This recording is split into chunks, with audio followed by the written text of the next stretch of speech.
But Silliman County Sheriff's Office says 21-year-old Michelle Casey climbed over this barrier just to take a picture. These pictures provided by Nehalem Bay Fire and Rescue show rope rescue crews gearing up to climb down the side of the cliff to rescue the woman.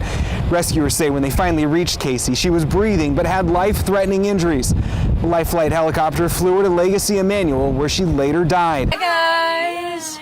Hello. Her family says she had a bubbly personality with a loving and giving heart.